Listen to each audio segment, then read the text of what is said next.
communication and reporting practices? Like what should somebody expect from a property manager? You know, what should communication look like? What should the frequency look like?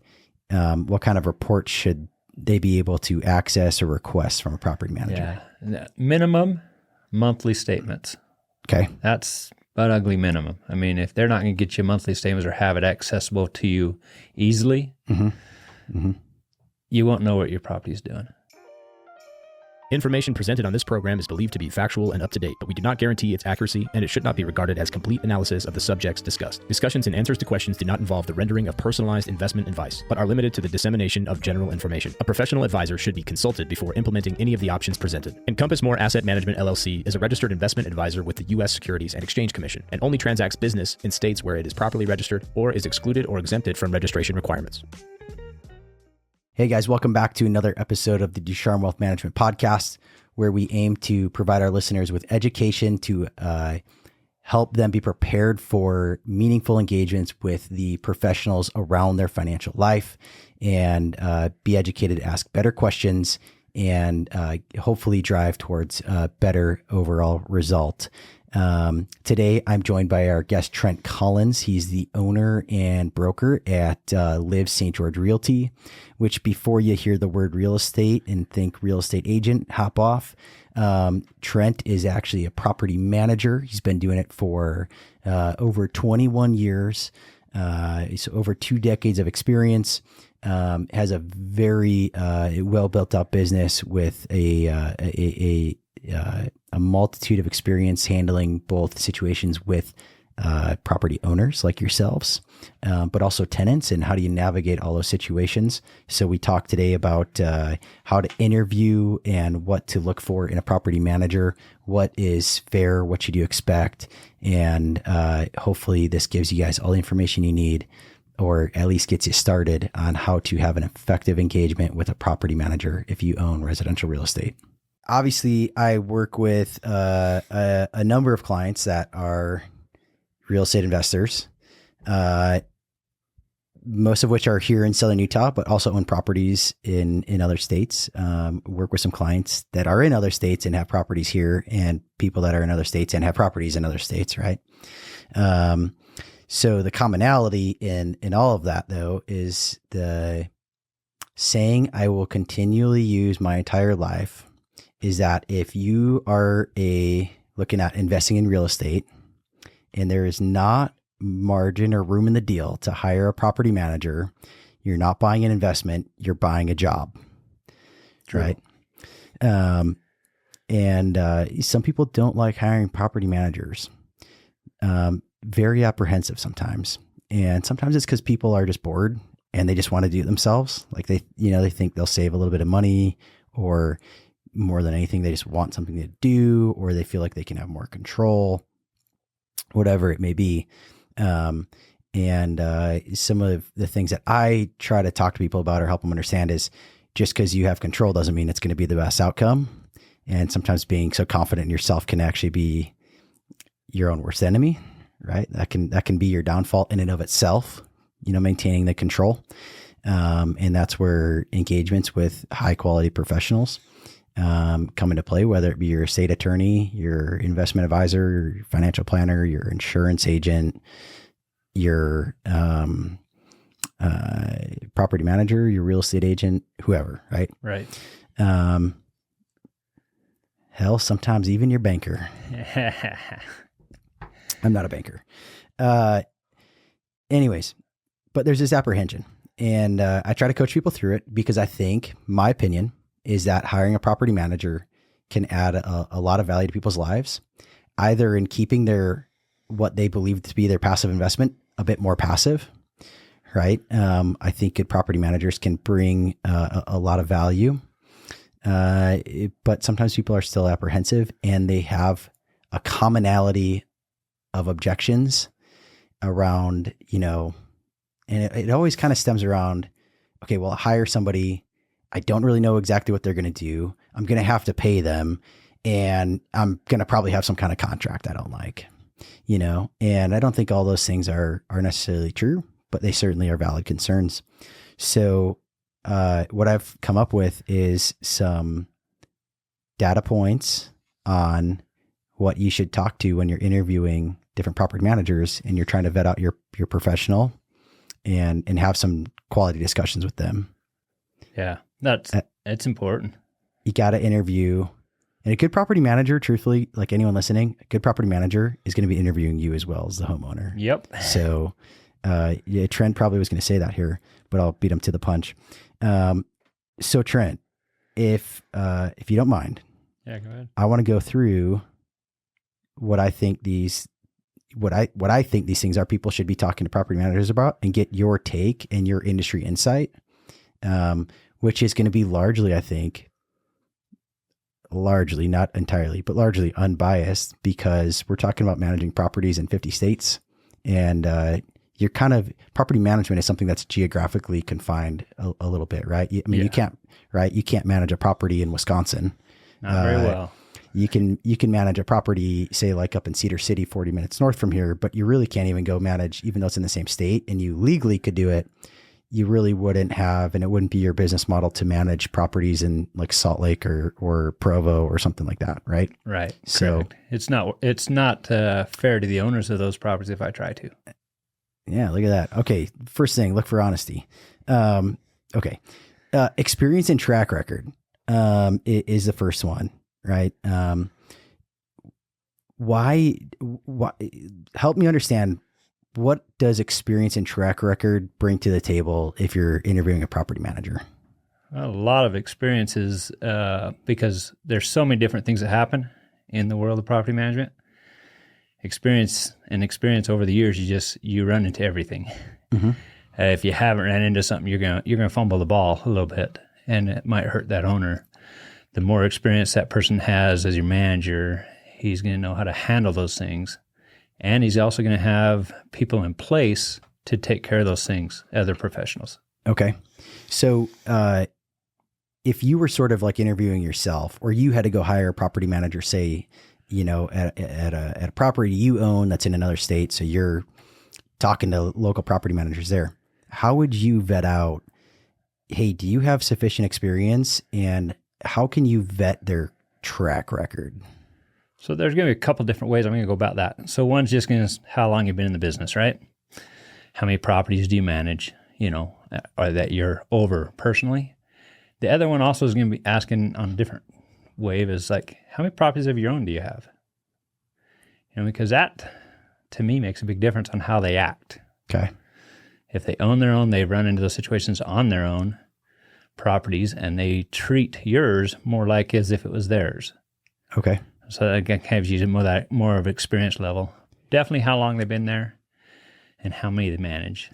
And it doesn't have to be thousands, because thousands mean other people are actually managing them. They're not. Yeah. that was going to be my next question is there a sweet spot where, if somebody's managing not enough, it kind of would lead to maybe inexperience, or maybe people aren't sticking with them and, there's turnover for some reason. But also is there kind of where there's a point where you go, that's too much, or that's a lot to where we're going to have a further conversation about the expectations and who's on the team, so to speak. Right. Yeah. It's a lot about who's on the team, and then also their procedures. So you're going to dig deeper in how they run things, because you may be meeting with the guy that's just signing you on. Right. You know what I mean? Okay. And so then what is the team? So on a bigger thing, now you first asked what is kind of that sweet spot. Yeah. For an individual managing properties, if it's just them, no help, you're going to be 60, 70 properties, and they're going to be starting feeling overbooked. Okay. And they're still going to need systems in place to take care of those properties when they're not available. Okay. Most of your property managers will be a small team. Then you get your bigger teams, of course. So we do like 270 properties is what we have right now. And I have 3 employees and myself. Okay. And we're probably going to get to 300 before we're overworked, or where we need someone else, but I'll probably hire someone else at 280. Yeah. So you kind of get an idea how their systems work. Those are questions you want to ask, how many properties you manage, depending on what number they tell you. If they tell you over 100 or so, you're going to say, so how much people you got working for you? Or where do you fit in this team? Or how's this work? How's my property go when And you'll dig in. I'm sure you got questions about maintenance and all that stuff too. That's Sure. going to come in because you're going to want to find out who's over that, who's over this, who's your specialist, listed in that. And so, yeah. What about track record? Is there a way, like in my industry, you can look up someone's public history, right? So you can look me up. You can see all my publicly disclosed other businesses I'm involved with or own a part of. You can see where I've worked. You can see what firms I've been at. You can see how I'm licensed. I don't have any disciplinary, disclosures, but if I did, you can see that when you're looking at financial advisors or financial professionals. If they had an issue in the past where somebody had filed like a formal complaint or a lawsuit against them for anything, is there a way to reference that when you're looking at property managers? it's a little harder. Okay. It's a little harder. It is. So how would you go about it then, trying to kind of uncover that? Yeah, you're going to look at reviews, but reviews, as everybody does, they're faked. Yeah. Yep. Half the time. You find the bad ones, you find to look at that.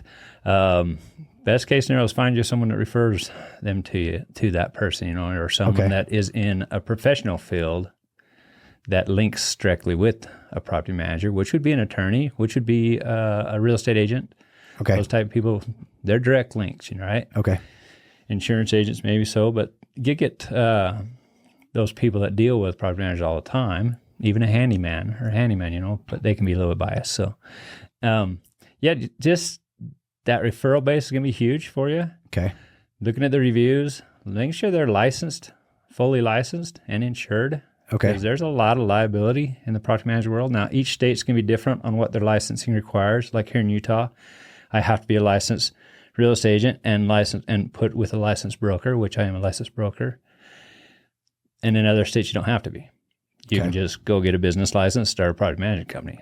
And that also kind of will play in with how many years they've been in business and kind of and how many properties they have. Okay.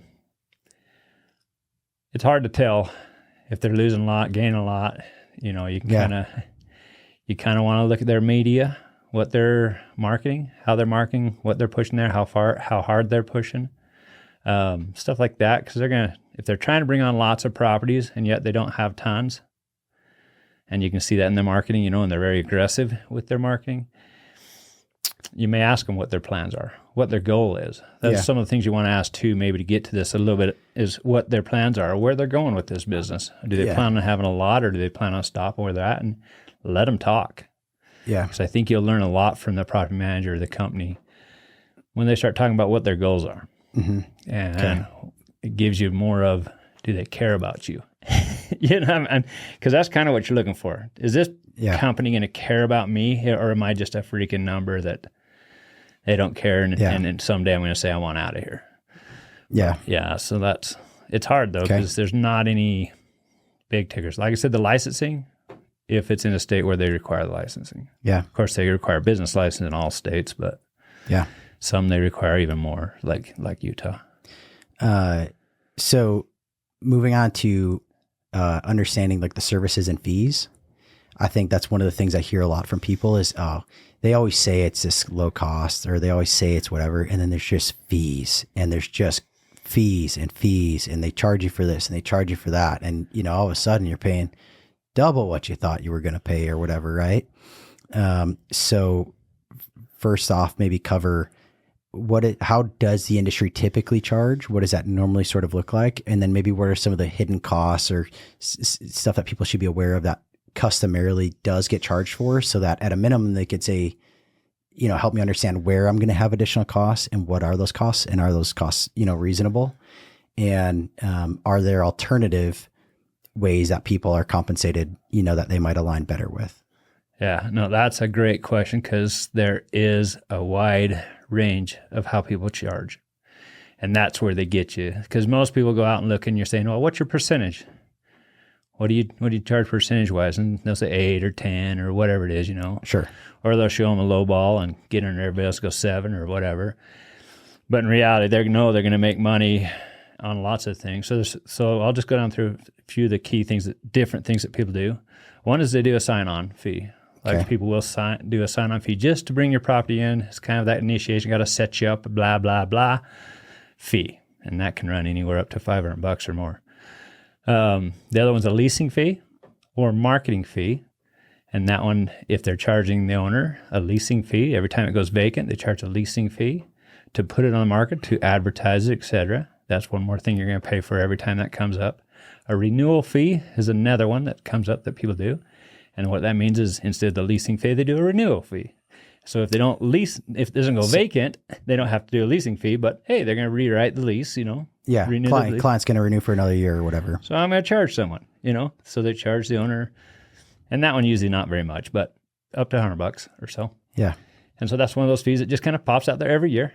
Okay. Depending on what their lease is like. Some people will charge a fee for doing inspections. Some people will charge fees for just maintenance, just an override fee. Like when a maintenance call comes in, they get $50 and then go check it out, and the owner pays that sometimes. So what are some of the other ones? Late fees. There's late fees out there, pet fees, those type of things. And some of those the managers keep, some of them they split, some of them, everybody does that differently. So a lot of little hidden things. Okay. I'm trying to think of any others. There's got to be another two or so, but that's some of those things. The big ones are the things that are going to happen every so often. If they're charging, so for us, we charge an inspection fee. We do the regular inspections, the drive-bys, the pop-ins, just the stuff to see how the tenant's living. But we do a full inspection, which means we're touching every piece of water pipe in there to make sure that anywhere we can get our hands on, we're touching to see, make sure there's not a leak. Okay. Looking behind things, digging around. Yep. That will catch things that are going to cause bigger damage that someone might not catch. And we do charge for that. It's like more, and so you're saying not an inspection like, oh, we're popping by to make sure the kitchen's clean. You're saying more like akin to, it'd be more similar to like a home inspection when you're going to purchase a home. Correct. Because if there's one thing you can bank on a tenant not doing, it's caring about your property's maintenance. Yep. So you got to send someone in sometimes to check it out in depth. Yeah. That thought made me think of another thing that people like to tie in there or get dug in there is instead of like that little inspection fee that we do, because in our inspections we'll replace filters and fill salt. Okay. Right. We do charge the salt to the tenants if they've let it go down. Okay. Stuff like that. But there is that where companies will put that in as an extra thing where they go through and do these maintenance little things on the side, outside of the percentage management fee. Okay. So that's one of the things that pops up too. So what's at least in our market, what is a reasonable cost that somebody, if you're going to send someone in for like an inspection fee, is that a $50 thing or a $500 thing or a $5,000 thing? That's a good question, because you said home inspections, and those are like $300-400 or so. Yeah. Our inspections are $45. Okay. So they barely pay for the guy to go out there. Yeah. And for the filter. So I mean, it's not a moneymaker. Yeah, it's more of like a reimbursement covering a little bit of additional cost. Correct. Okay. And that's pretty common. I think I've seen all the way up to $100 inspection fees. Okay. From some of the guys here locally. For a full inspection type. Yeah. And so would you say that's the general, when you're looking at these fee breakdowns, you should be able to look at the fee and say, hey, like these fees are maybe to cover an unforeseen, unreasonable cost for the property manager to bear. And so they're kind of just passing some of the costs through. And that's reasonable. I just don't want to, I want to look and make sure I don't feel like it's a markup or a profitability line item for them. Right. Is that kind of a fair way to assess, like, does this seem reasonable or not? Like they shouldn't be profitability items for the property manager. They should be kind of more very fair, because our management fee is really our income, right? Yeah. We do have a few other things we make money on. That's very true. Like we do the inspections. I make a couple bucks maybe, but usually it just barely covers my cost to pay the employee and stuff. But some of the other fees, like the leasing fee, marketing fee, a lot of marketing has gone up. Like we pay for Zillow now, we pay for other sites now that we used to not pay for. So those charges are there. They're real, but should it be something that's just part of the management fee? That's where when you're weighing against looking at multiple managers, you're going to weigh that out. Yeah. Because that can basically take an 8% to 9%. Well, it can take an 8% to 9%, but then also, that month that your home's vacant because they didn't do a good job otherwise, now to stick your overall return from being cash flow positive on the year to being break even or negative because it was vacant for 2 months. Right. So you saved 1% in the management fee and you lost 2% on your overall return. It doesn't make sense. And that's a true thing because one of the questions you want to know, and you'll probably get to it, but anyway, I'm going to get you in, is how they market. How do they market your property? Because that makes a huge difference on that vacancy. Yeah, that sort of leads into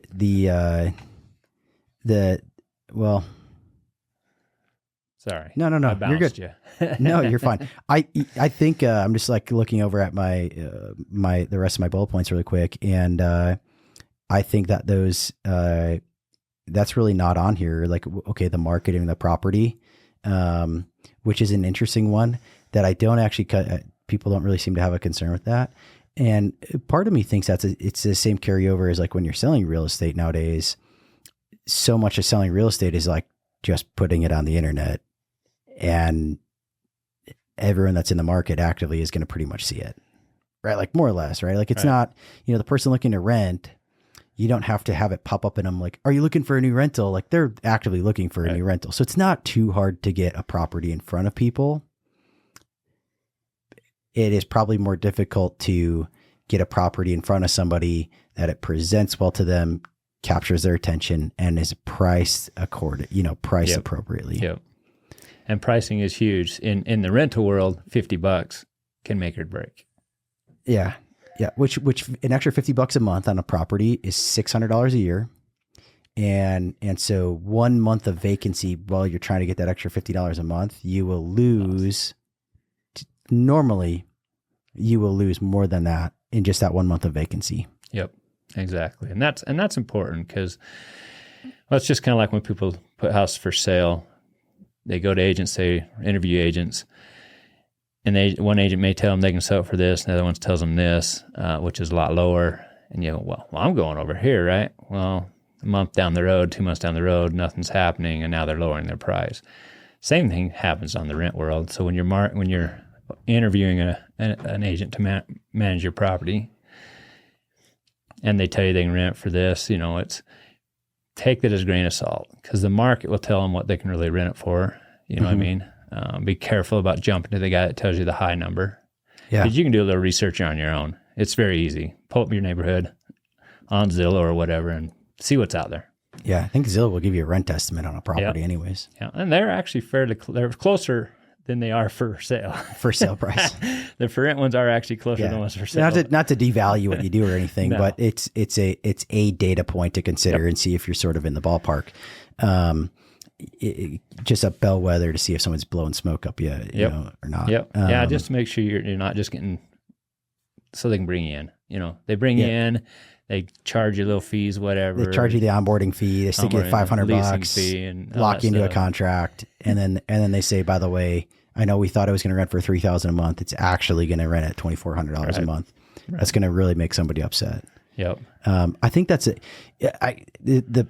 This episode really isn't about what I'm about to say, but I think it's just a valid point to touch on right here, and that's that. I have not seen a shortage of people that go to buy an investment property, and so what they do is instead of talking to a property manager first, right? They talk to a real estate agent because real estate agents always, what do they say? Call me if you want to buy, sell, or invest, right? And someone's like, I'm going to invest in real estate. I'm going to call a real estate agent, and Johnny here said that he knows how to do investment properties.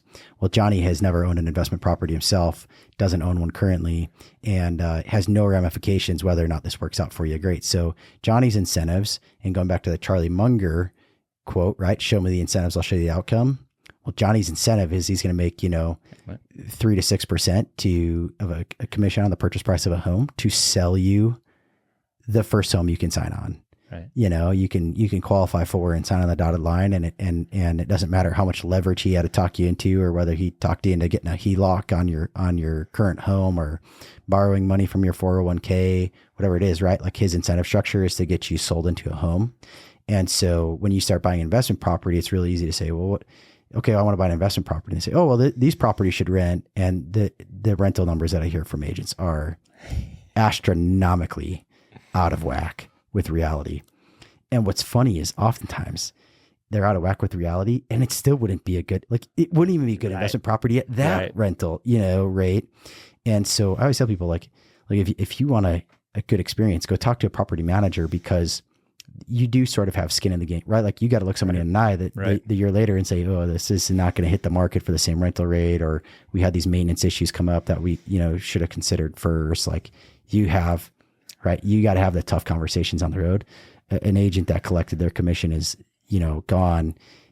Not necessarily. Now there's some plenty really of great agents. Yes. I'm not saying this is all agents. I'm saying it is something that happens. And if you go talk to a property manager first, they oftentimes will still say, okay, well, I'm not a buyer's, like I don't specialize in, showing homes and finding homes per se. So maybe I have someone on my team, or maybe there's an agent they can refer you to work with, or they can just say, hey, I'd love to communicate with whatever agent you hire throughout the process. Like you're looking at homes, send them over to me. I'll give you a rental analysis, because, you have skin in the game you have an interest in seeing it work out for them. Right. Yeah. And the buyer, the new owner of that rental property can always ask their agent to reach out to property manager and get some numbers. Yeah. Instead of just taking their word for that, this rents for that. Because you said that, and I laughed in my own self, but I've had properties come to me and the agents had told them they rented for like $2,400, and it's a 1,400 square foot townhome. And I'm like going like,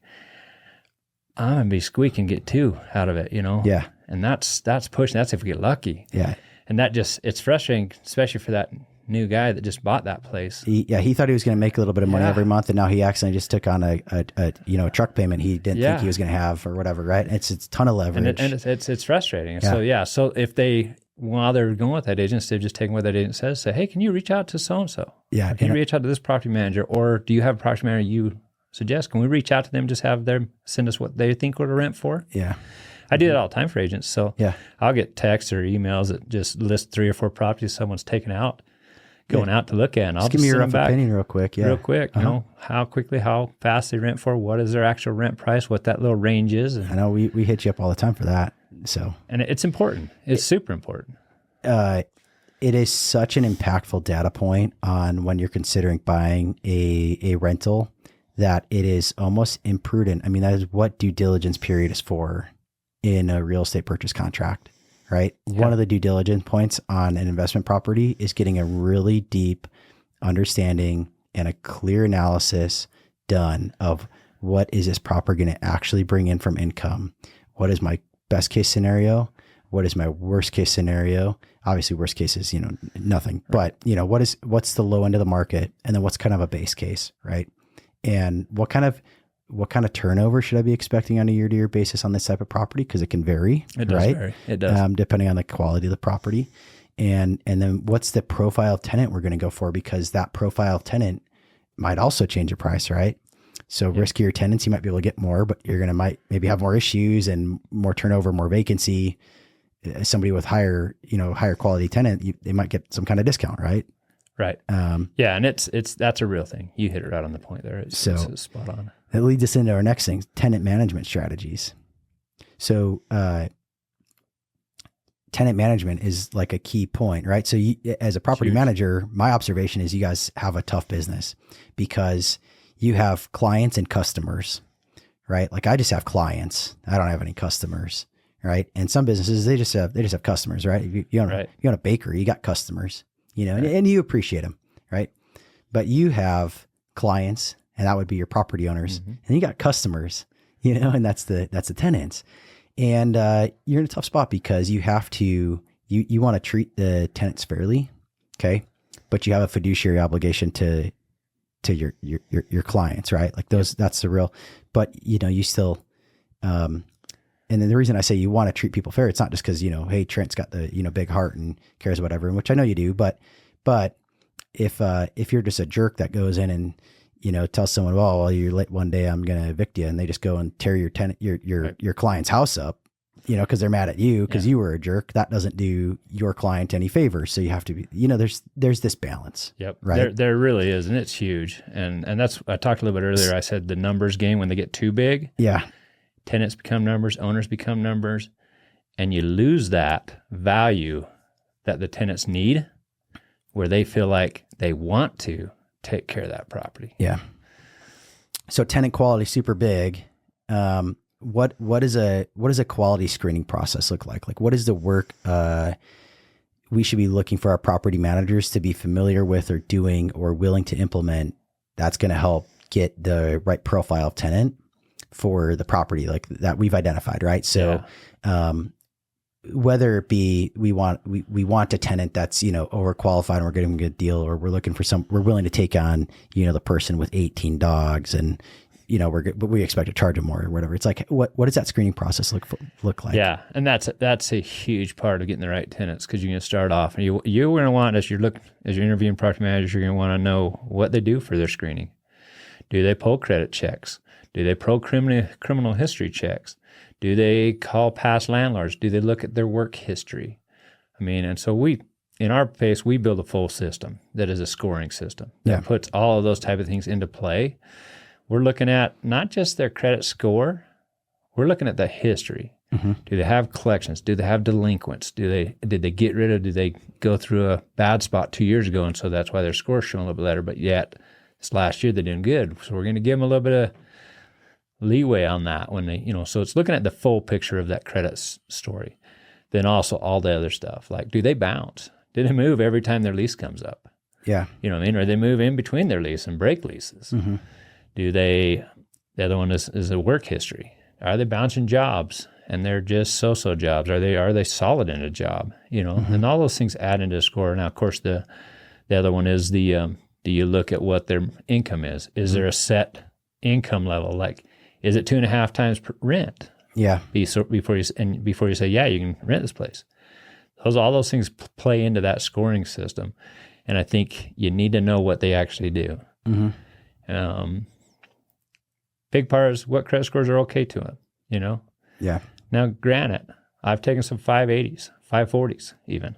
Yeah. And moved them in, because everything else showed that they're on the upcoming and moving forward on that. But we didn't just move them in. We add extra deposit. Sure. You know, on some we'll go double deposit, or a co-signer that now has that 800 credit score, a 750 credit score, that understands what he's doing when he is the guarantor. So those type of things, what do they actually do? Because, you know, you can manage yourself and you can pull credits. It's a lot easier nowadays to pull credit than it used to be, but, you know, and stuff like that. And that is important, but people don't do it. Even I've had people that were managing their own, and I say that you got to do this, and this is how you do it. You know, it becomes a daunting and monotonous task that you're going, I talk to them and they seem really nice. I just, you know, I won't mess with it, you know? Yeah. I think it's important to remind people that they still have the levers of control, right? So, you hire a property manager to walk you through this stuff and to do the work.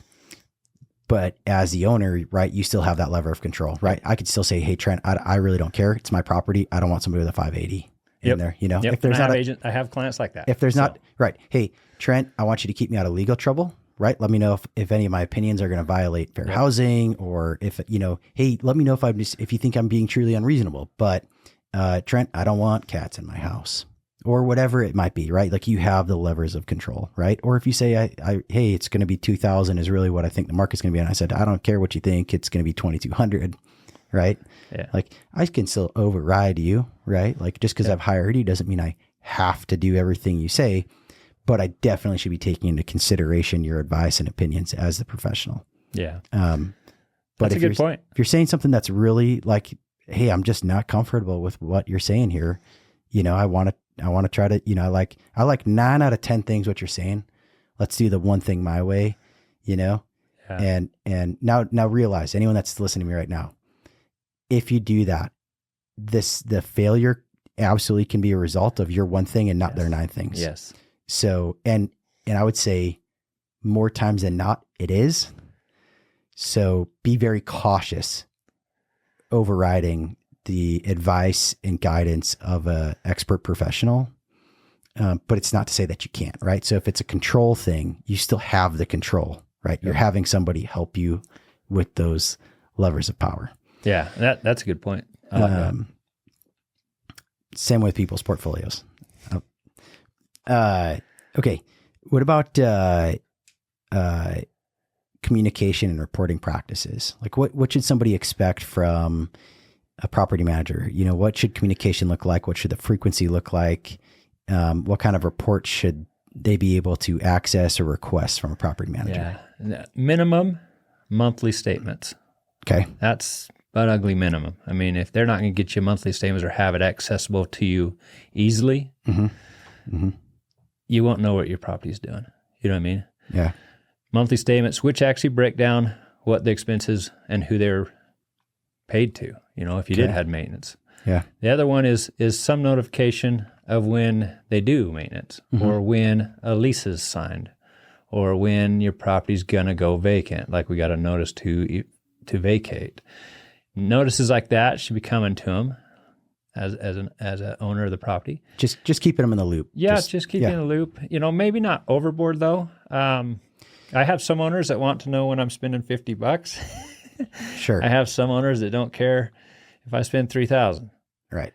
Goes back to levers of control, right? Right. Maybe our first year together, I say, Trent, I want you to run every expense by me. Yeah. You know, I'll probably approve it, but I just want you to bring it to my attention beforehand.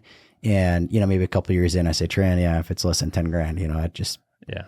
And that's it. I mean, but basically when I sign people on, I have a low of 300. I say 300 up to 300. I'm going to go ahead and get it done. You're going to execute. Yeah. Because the one thing you want to do is you don't want to be running your vendors, your handyman, your plumber, your HVAC guy, run them around. Yeah. You know, I'm going out there and it's a $220 fix and it's get a bid and then they got to go back. You don't want them going back because that's why I feel, because I treat those guys really well and I vetted them, I can get really good pricing. And I know I get good pricing because every once in a while an owner will say, well, can you get a second on that? Sure, no problem. We'll get a second on it. It comes back a lot higher. Yeah. And it's like, okay, because I've been dealing with these. And I have two of each. Don't get me wrong. It's not just one HVAC one. It's basically two or three of each that we deal with on a regular basis. And that's huge. You know, so when you're talking about maintenance with the property management company that you're going to hire, you want to ask them, you know, how do you run your maintenance? How does that work? Do you guys go out and check it out first, or what is that level? Yeah. Because even the guy that tells me he wants to know under 50, if I've got someone out there, they're doing it, and I'm going to call them and tell them they're doing it. I think that's So in hindsight, I'm actually thinking to myself, I would be so annoyed if somebody actually said that, because it's so low, right? Yes. So we might actually be a red flag if they said, oh, I have enough time in my day that I can call you about $50. Yeah. And we have those talks. Well, so. Right. But have that talk with the professional, with the property manager. Okay. And what kind of protocol should somebody have in place for emergencies? Yeah, because you're not always going to answer your phone, right? You're not there in the afternoon and the evenings on Friday or Sunday afternoon. You're not there. You need to have something set up. Okay. As a property manager, you have to have something set up where someone's going to answer that phone and be able to take care of the emergency. Yeah. And that's a huge thing, because we all know us regular individuals aren't always available. You know what I mean? So, like, can I give a scenario? Like, even that. Yeah, go ahead. Like, here's a nightmare scenario for me as a landlord, right? I'm out camping in July with my family. I'm up on the mountain. I don't have no cell service. AC goes out on the house, $8,000 fix. Tenants are mad as hell because it's 120 degrees in St. George, and now they have to leave the home. It's gonna, stuff potentially get ruined, food potentially go bad, huge load on electricity, just on the fridges trying to keep stuff cold, right? There's all these things, and now a tenant's staying in a hotel. Maybe I'm paying that cost. Maybe I'm not. Are you paying that cost? Who's paying that cost? And you can't get a hold of me. Right. Now what happens? Yeah, it's always a good one. And I don't know that there's a right answer to that. Is it fair to assume that somebody should have a predefined plan as a property manager to say, hey, look, if you, just so you know, if there's something that's like drastic, we might say there's a $300 threshold. We'll call you. But if we can't get a hold of you, Yep. we're making a discretionary call, and here's what that looks like. Yep.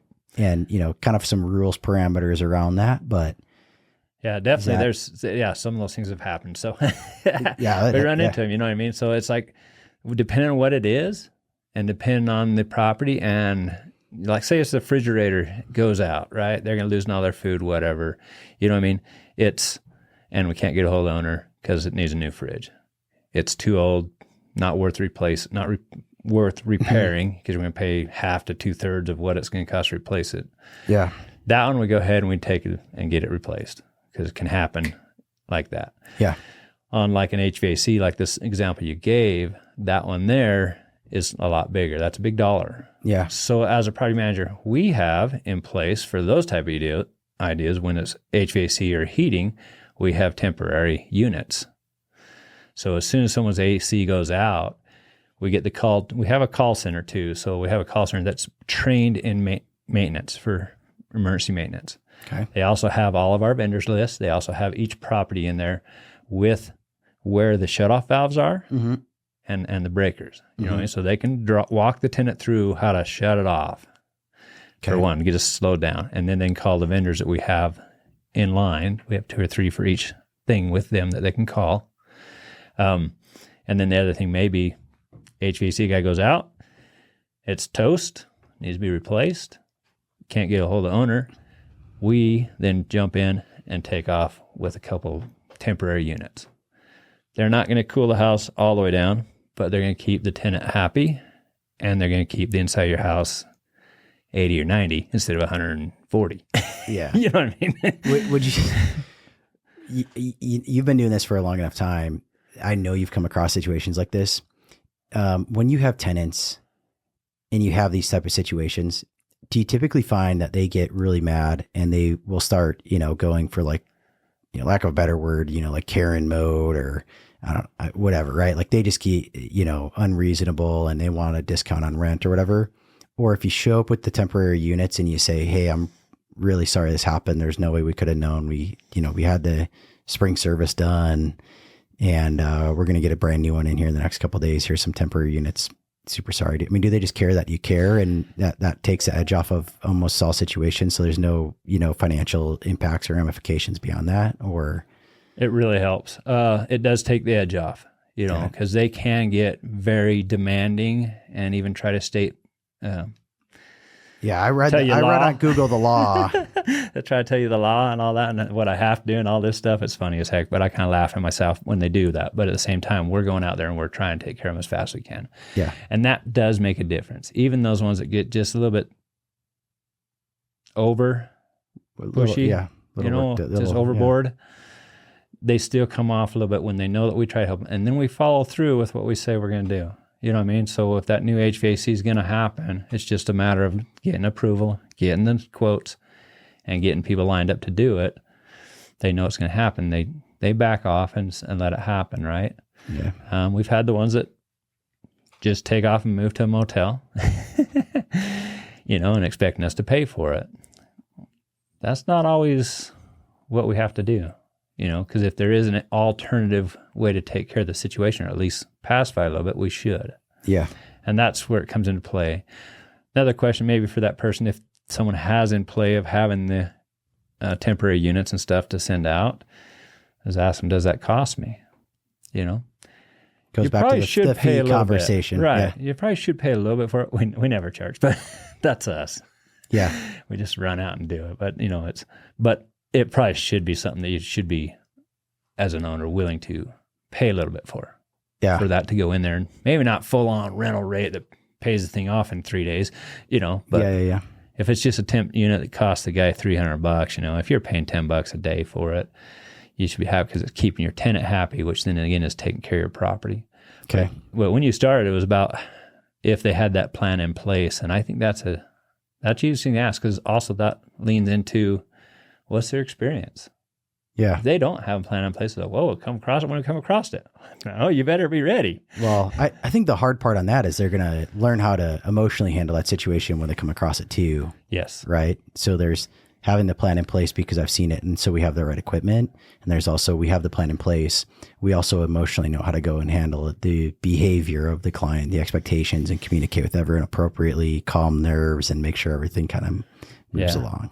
In our office, we kind of always get that when something goes on, we always take into mind, what is the worst way this guy's going to act? you know, what's the worst thing what's their worst responses and stuff? And so we play that in our mind. We're saying like, okay, we're going to keep that from happening. Yeah. Yeah. Legal compliance and risk management, right? So like, huge part of owning real estate, right? Tenant gets hurt on your property. Who's liable?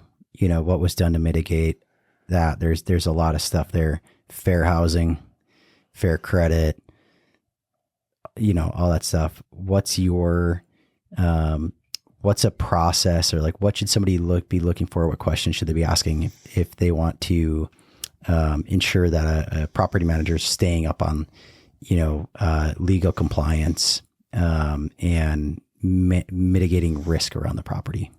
Like, I think you know, like, what are they doing to protect you as the property owner from a lawsuit? Yeah, I like that, because it's something that's in Utah. It's nice because you have to be a licensed agent, you have to be a licensed broker, right? So there's all kinds of credits or CE credits and stuff for educational credits out there to go and take classes to help teach that. To ask the question to a property manager, what do you guys do to keep up on the changing of laws? Because even the last few years, the laws have changed crazy. Like for assisted for ESAs and animals, that's a huge one that is constantly changing and shifting. Other ones, there's the it's not really just women, but it's called, my brain just went dead. But anyway, when someone gets domestic violence happens, what are your laws and what can you do? You're saying like the tenants. There's a domestic violence situation between the two tenants of the property. They both signed the lease. They're both technically on the hook, but clearly at this point, they're probably not both going to be living there. And so what can you legally do? What are your legal steps you have to do?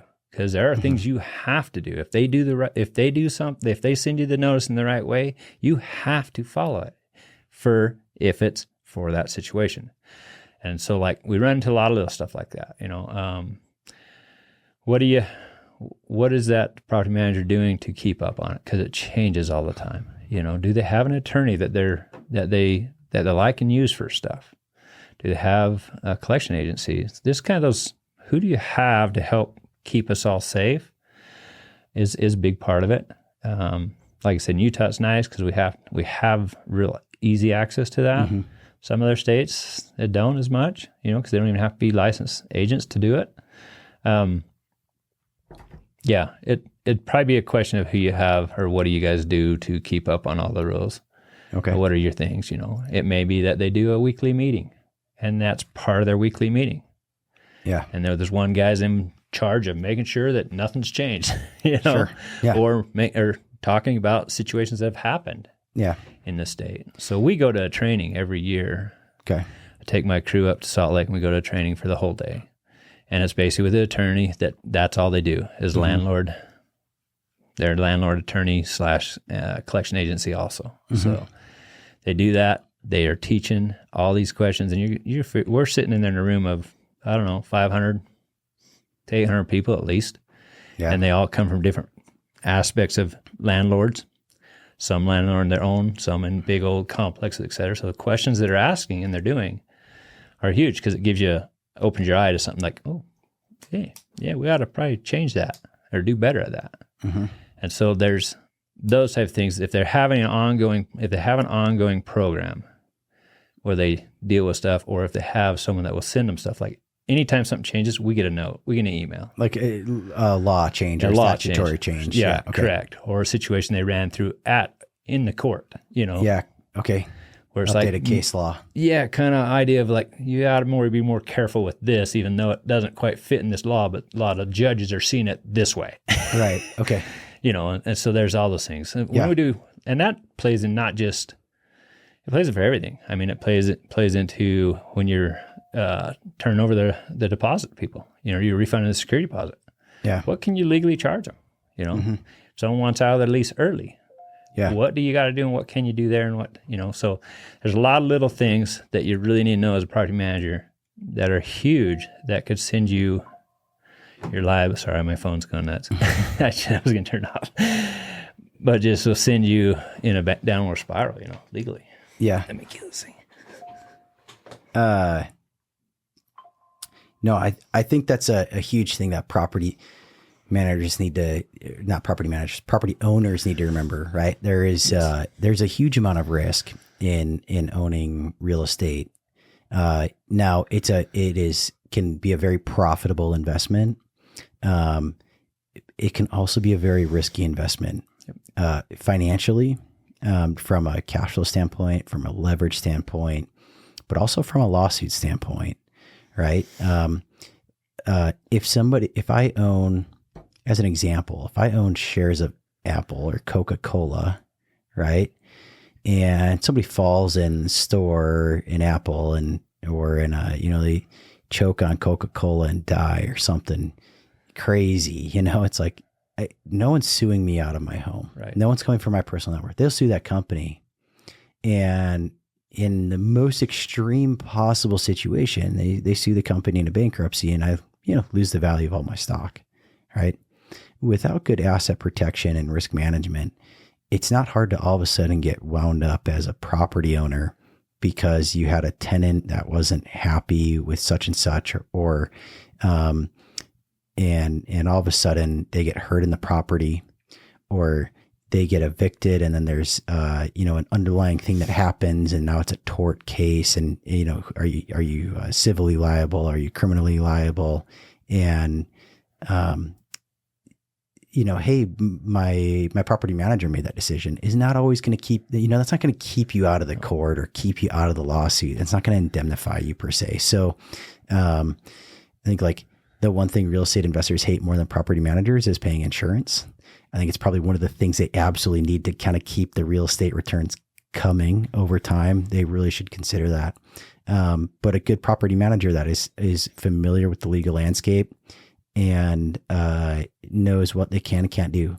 And I will say, and has the intestinal fortitude to go do it is something I would really encourage people to look for.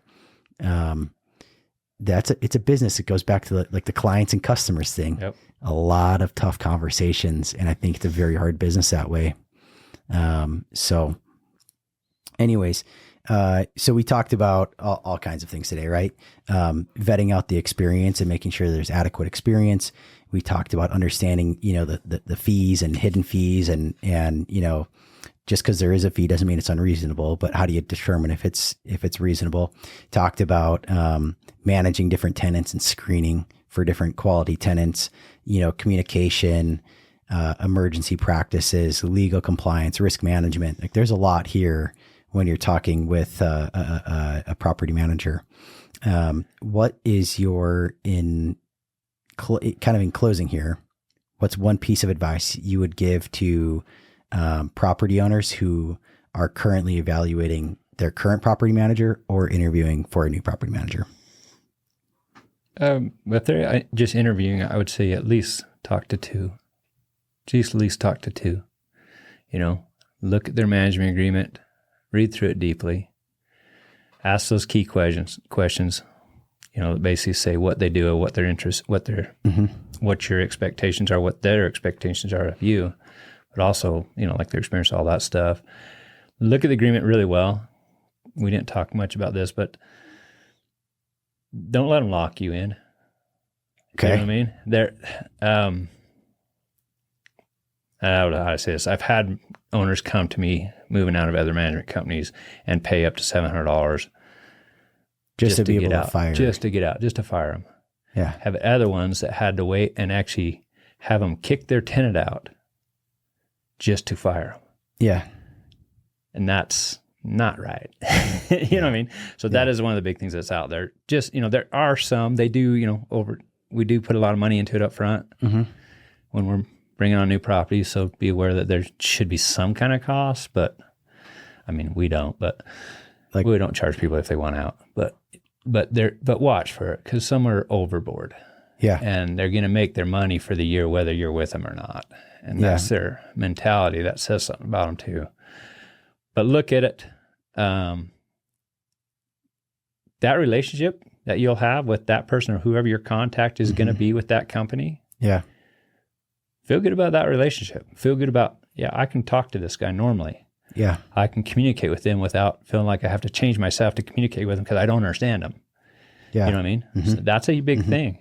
Be comfortable with who you're going to be talking to because it's a big investment. Yeah. One of the big things about owning a private management company is you feel a lot of liability. you just feel that. It's just there. You have a lot of liability and you're taking on. And if you're truly, honestly trying to do your job right, you're taking on a lot of that liability for the owners of those investment properties. I mean, you do in your business too, right? I mean, you really feel like you're in control of that and helping them, but you also feel like you're totally responsible for their ups and downs, right? Yeah. Emotionally. Right. Yeah. Exactly. It's emotionally, you legally you tell yourself out as we do, but at the same time, if you want that investor, you want that owner of those properties to have an investment that puts his family into a better place later on. It's huge. And that's why I say that relationship you're going to have with that property manager, look at it as a long time thing. Yeah. Look at it as, can I stand this guy for 10 years? Yeah. As they grow, as they go through their things, what's going to go on there? What's going to happen there? And so I think that's a big part of it is feel comfortable with who you're doing, who you're talking to. If you've been referred to them by a very close friend or whatever, talk to that friend. Say, hey, what about, what do you know about this or that about them? And then do the investigation. Go through the questions. The questions are huge, Where are they going to spend your money? What are they going to charge you? What are they doing to protect the maintenance on your property? And there's some things some of the owners want done on their properties that it's jumping the gun sometimes, so they're spending money before they should spend money. And that's where a good project manager will come in and say, hey, honestly, let's just do the repair on this because you're probably going to get another 5-10 years out of it. Yeah. You know what I mean? Instead of throwing, let's replace it now, because that's the easy thing. You don't have to fill the holes. Just squirt some toothpaste in there, and I'm just kidding. That's what tenants do. I know. No, just for like bigger stuff. You know what I mean? So, So it's just there's some things that you really want them to be knowledgeable of what's going to make this a great investment for a long time. Because a real estate investment isn't get rich tomorrow. It's really, and you know that as well as anybody. But but our listeners, it's a long-term thing. Yeah. It's a 5-10 year thing at the least. I always like to look 10 years out on. Yeah. If it's shorter than that, you shouldn't be owning real estate. Right. That's, Yep. Yeah. Cause you're. Well, okay. I mean, I'll to preface, some extent. For the most part, you shouldn't be, you should, if your holding period on real estate is projected to be less than 5 years, just realize you are not real estate investing, you're real estate trading, which there's nothing wrong with that. It's a different risk metric. It's a different calculation. It's a different plan and program. But you're not real estate investing per se, truthfully, right? Like that's, if you're less than, even in the textbooks would say, if your time horizon is less than 5 years, you should be owning bonds, not equities, right? Real estate is as an asset class, different, but you're owning the equity in the real estate, right? Yep. So it's still kind of an equity investment that way. 5 years is typically going to be a pretty short holding period still on real estate. 10 years is at least the kind of like, to me, 10 years is your minimum. Get out there. Let the cycle of real estate rotate through its cycle. Yeah. Real estate runs on an 18-year cycle. Yep. So. Yeah, I always was told and looked back at 15 years, but 15 to 18, that's right on the money, I think. Yeah, I'll get my friend Jim Lee back on this podcast. He's a cycles guy. He's an interesting guy. He's all about cycles. He used to manage money for the DuPont family office, and interesting guy. He's a certified financial planner, which of everything he does is the most underwhelming thing he has. Right. So he's a chartered financial analyst, certified financial planner, chartered market technician, and he's got a master's degree in foresight. So he has a master's degree in predicting the future. Obviously not like crystal ball It's Right. It's basically statistics, right? Right. Pattern recognition and statistical probability of those patterns sort of repeating and stuff.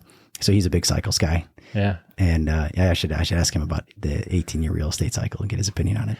Well, we've talked about, patterns and looking at stuff at how it cycles before. We've talked about that. It's in it's huge, and I've looked at it over my years of in real estate and because I've been in real estate sales and property management since 2003, so 21 years or whatever it is. So I've seen some patterns there, but then I go back to my life when I was growing up and even my family, where we lived, what we did, different things and what they bought homes for back then and built homes for, all that stuff. And then just the cycle of all that and how it plays out. And you're going like, yeah, because I had a big investor. The 15-year came from this big investor that owned thousands of homes and lots and developed and bought motels and whatnot. And he said 15 years is kind of his go. And so I started watching it through those eyes. Yeah, and this was early on, and I started watching the 15-year cycle. I'm going like, it's pretty dang spot on, 1 year here or there, but at the same time, yeah. But then that's why at least 10 years out and being willing to not just say, this is when I'm selling my house. Yeah. That's the worst thing you could do. Say somewhere in this range, I'm going to sell my house, but I'm going to wait. Well, I don't ever sell any homes. So I think it's like a really strategic decision you have to make though, because you still have to redeploy the capital somewhere. Yep. And so maybe it's a time to consider, okay, at this point, I'm going to look to redeploy these funds. So I will sell this home, but it's to buy a different type, I'm going to redeploy that money, re-leverage it and buy two properties that are, go from a growth property to what I would call value properties, so you might change your risk profile on properties. I would caution people on real estate and I'm going to sell here and just be out of the market until it, comes back down. It's not how, it's not how markets really work. And it's incredibly hard, not just from a technical standpoint, but from an emotional standpoint. And you still have to do something with your money in the meantime. Yep. So now you have to have the added complexity of what do I do in the meantime? Yeah, totally. And then you have to factor taxes on top of all of that. Yeah, Uncle Sam. So anyways. Funny. And I think I've said this before. You've heard me say it probably at least a few times. I'll never sell one of my own properties unless it's a direct from this property to this one, because this one has a better return and long-term and short-term. But in reality, I'll figure out a way to buy this one anyway and keep that one. That's just me. It'll work for now, Trent. You will, properties have to get sold inevitably. Yeah. And, if you look at, you wouldn't, eventually you're going to want to sell residential real estate. Anyone out there that's investing in residential real estate is going to at some point want to sell their residential real estate. And the reason why is residential real estate is one of the riskiest real estate investments. It really is. If you look at the real estate investments that are out there, your riskiest one is land, right? Yeah. And it's because you don't know, it doesn't produce anything, right? You have to develop it still. There's more cost in probably developing it. So you have to come up, not only does it not provide you any cash, it probably takes more cash at some point. And, for it to have that period of time where, everything around it got developed, you can't really control that either. So, is that 5 years from now? Is it 100 years from now? You don't really know, right? So they're not making any more of it, but can you hold on to it long enough, right? And that's what makes land the riskiest, investment. Some of the things at least. And then from there you have condos is and that for me is like a no-go, right? If you're a real estate investor, oh my gosh, do everything you can not own a condo. It's investing suicide in my opinion. Because you don't have as much control in them. You don't. And a ton of risk. Yeah. Caused by you. Yep. Okay. Condo's bad investment. I'll call it. Anyways, so then you have single family. They can produce a good return, right? And you can get access as I'm going to use air quotes here, normal person to what would otherwise be an absurd amount of leverage, right? And get a single family home, produces a decent revenue. It's easy to understand, relatively easy to, hire a property manager, do all this stuff. not overly complex. But as your net worth grows and you're looking to say, okay, well, I want to de-risk, what's next? So that's where you get multifamily, right? Multifamily and then commercial. Yep. Commercial now kind of can split in, and you can have a debate, right? Amongst, okay, well, what kind of commercial and where, and is it really, is it really safer? Is it, and then like the safest would be industrial, right? So like if your tenant is a Walmart warehouse, right?